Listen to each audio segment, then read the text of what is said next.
अब अपना मंत्र, पांचवा मंत्र है, इसको पढ़ते हैं।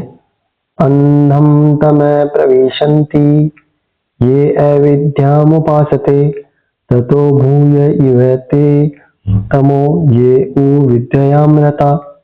देखो इसमें क्या कहा है, इस श्लोक का सार है कि आपको विद्या और अविद्या दोनों को साथ लेकर चलना पड़ेगा।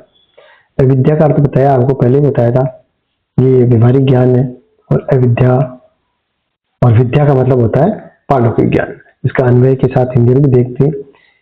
ये सबसे पहले करेंगे, ये नहीं, जो भी लोग हैं वो अविद्या उपासते हैं, अविद्या की उपासना करते हैं, अर्थात अज्ञान की या केवल कर्मकांड की या व्यवहारिक ज्ञान की उपासना करते हैं, वे अंधतम प्रविशन्ति, गहरे अंधकार में प्रविशन्ति प्रवेश करते हैं, तमयनी अंधकार।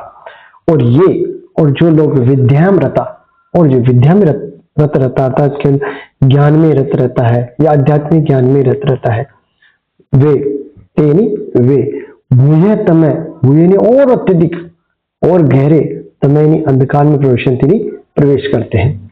तो इसका शब्दों में दो तीन शब्द है, कठिन बाकी नहीं है। पहला है अंधम तमय, गहन अंधकार, अंधम यानी गहरा, तमय यानी अंधकार, प्रवेश करते हैं।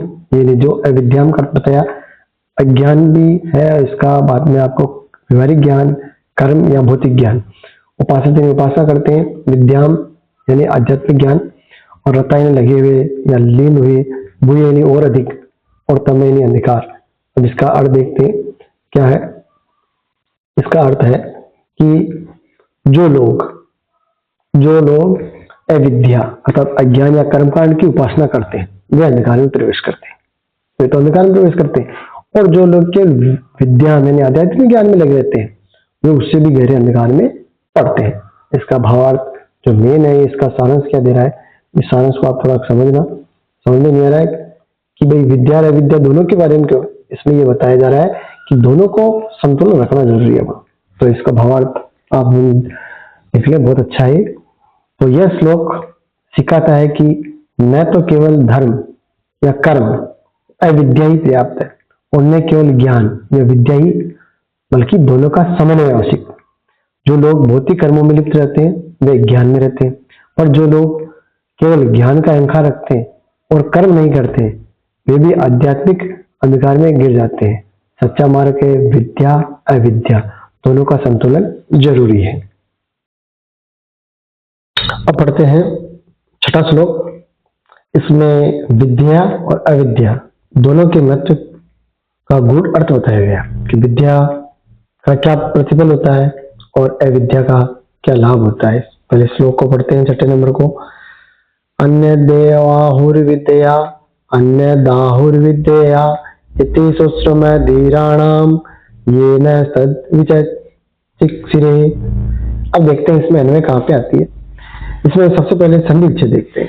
संधि विच्छेद आएगा एक तो यहां पर, यह है पहले अन्यत और एव आहु अविद्या, अन्य और यत, अन्यत धन एव धन आहु विद्या के रह लगाओ, इसका विसर्ग हो जाएगा, विसर्ग संधि।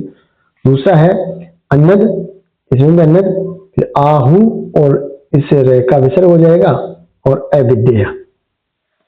इति सूत्र में दीर्णाम, आगे यहाँ पे संधि न आगे से का विसर्ग हो जाएगा, न प्लस तद और धन विचक्षिरे। विचक्षिरे का अर्थ होता है व्याख्या की।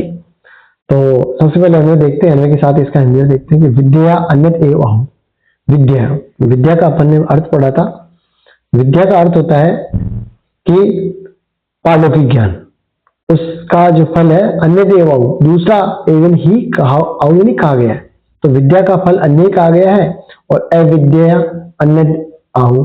अविद्या का पहले बताया था सांसारिक विद्या, तो सांसारिक विद्या का फल भी अन्य ही कहा गया है।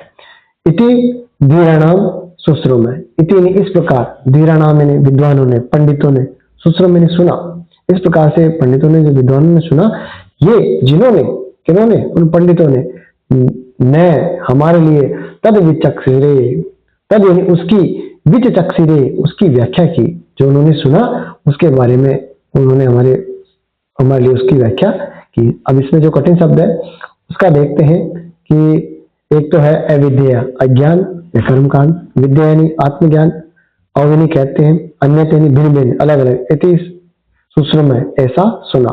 वीराणाम यानी ज्ञानी पुरुष या ऋषियों, और अगला है तदविचक्षरे जिन्होंने हमें बताया है। इसी प्रकार अब इसका अर्थ क्या हुआ कि ज्ञानी पुरुष कहते हैं कि विद्या यानी आत्मज्ञान, आत्मा का ज्ञान से एक प्रकार का फल प्राप्त होता है और विद्या से दूसरा फल प्राप्त होता है, दोनों का फल अलग अलग होता है। ऐसा हमने बुद्धिमान ऋषियों से सुना था और उन्होंने हमारे लिए इसकी व्याख्या की है। अब इसका भावार्थ क्या होता है, भावार्थ देख लेंगे। इस मंत्र में बताया गया है कि विद्या और अविद्या दोनों का अलग अलग फल है।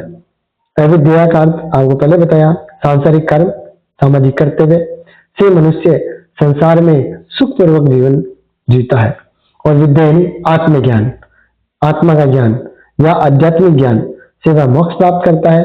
इसलिए मनुष्य को न केवल कर्म करना चाहिए बल्कि ज्ञान प्राप्त करने का भी प्रयास करना चाहिए, प्रयत्न करना चाहिए। दोनों के संतुलन से ही जीवन की पूर्णता सफल होती है।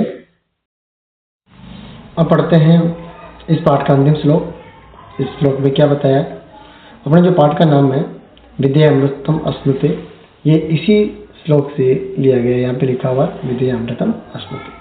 तो इस श्लोक में विद्या यानी ज्ञान और अविद्या यानी कर्म, दोनों के संतुलित उपयोग से मृत्यु से पार होकर अमृत प्राप्त करने का यह उपदेश दिया गया है। तो सर्वप्रथम अपन इसका जो है वचन करते हैं कि विद्याम च अविद्याम च यस्तद वेदो भयम सह हे विद्या मृत्युम तीर्त्वा विद्या अमृतम अश्नुते। सबसे पहले संधि विच्छेद देखते हैं। संधि विच्छेद एक यहाँ पे आएगा च अविद्याम, च विद्याम लिखा हुआ, च धन अविद्याम, ए मिलकर आवा दीर्घ संधि, और अगला है ये आगे सह का विसर्ग हो जाएगा, विसर्ग संधि आएगी तद, और आगे तद आधा ही है, आगे वेदो भयम, वेद धन उभयम, वेद द का ए और अगला उ मिलकर ओ हो गया, गुण संधि हो गई यहाँ पर, और अगला लास्ट में है ये विद्या अमृतम अश्नुते, यहाँ पर है अवग्रह संधि। तो अब इसका अन्वय के साथ इसका हिंदी अर्थ भी देखते हैं अपन क्या लिखा हुआ है। इसमें लिखा हुआ है कि ये यानी जो व्यक्ति विद्याम च अविद्याम, विद्या का अर्थ बताया पारलौकिक ज्ञान, आत्मज्ञान, और अविद्या का अर्थ बताया सांसारिक ज्ञान।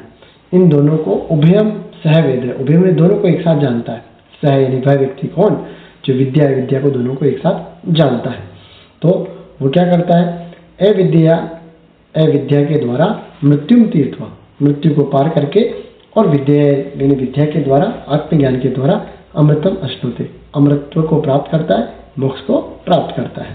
तो इस प्रकार इसका जो शब्द अर्थ हुआ क्या हुआ, भावार्थ इसका कि शब्द जो कठिन है उसका देख लेते एक बार। विद्या यानी आत्मज्ञान, अविद्या यानी कर्मकांड या सांसारिक ज्ञान, उभयम सह दोनों साथ साथ वेद यानी जानता है, मृत्युम तीर्थवा मृत्यु को पार करके, अमृतम अश्नुते अमृता को प्राप्त करता है। तो इसका हिंदी अर्थ हुआ कि जो व्यक्ति विद्या यानी आत्मज्ञान और अविद्या यानी कर्म दोनों को साथ साथ जानता है, तो वह अविद्या के माध्यम से मृत्यु को पार कर जाता है और विद्या के माध्यम से अमृत अर्थात मोक्ष को प्राप्त होता है। अब इसका भावार्थ जो है ये कहता है, यह मंत्र कहता है कि केवल ज्ञान या केवल कर्म दोनों अपूर्ण है।